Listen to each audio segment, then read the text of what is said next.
亞洲股市表現較真好，也那咱台股呢，在今仔日是擱再創新高咯，收在咧44256點，成交量也達到1.55兆，創下歷史新高。台積電是起30塊，收在咧2300。不過台積電最近表出講，因為這員工針對分紅的這個比例有調整，引起一寡員工的不滿，講要來罷工。也那這台積電的董事長桂德嘉是今仔日親身來向員工說明，有風聲講這溝通的內容包含着講有信心，和當前規年的分紅會比去年加30%。台積電最近逼出員工因為不滿分紅的比例調整，引發一寡員工反彈，搶聲講要做工會和罷工。對這台積電董事長和總裁魏鐵嘉是取消出差的行程，而是親身出面和員工溝通說明。對分紅的比例，員工是低調無願意加講。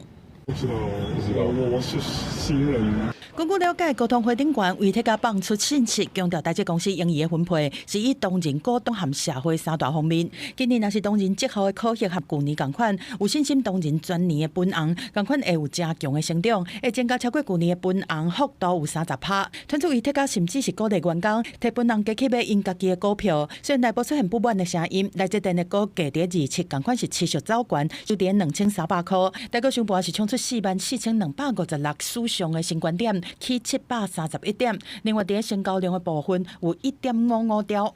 成交量的部分呢，放出了1.55兆，這是天量。代表在高檔的時候呢，其實市場的一個心態非常的緊張，稍微一有風吹草動這個就賣股票。因為美伊戰術有好淡的希望，拜三日股、韓股攏同步收起。不過，這波小 AI 的風潮是帶動科技產業，台廠同款是重點供應產能。宏基董事長和執行長陳俊成表示，台灣當變做全球 AI 應用落地的重要基地。它已經是有蝴蝶效應的，從一開始。我們看到 generative AI 就是 amazing， 它可以做很多的事情。到現在發現出來許多的應用，那這許多應用裡頭展現出來許多的商機。陳俊成表示講，今年的 Computex 規模佫擴大，展現台灣不管是對晶片、平台到系統整合的 AI 供應鏈實力，因為 AI 的發展受惠，嘛，讓台灣的經濟動能是持續加溫。記者綜合報道。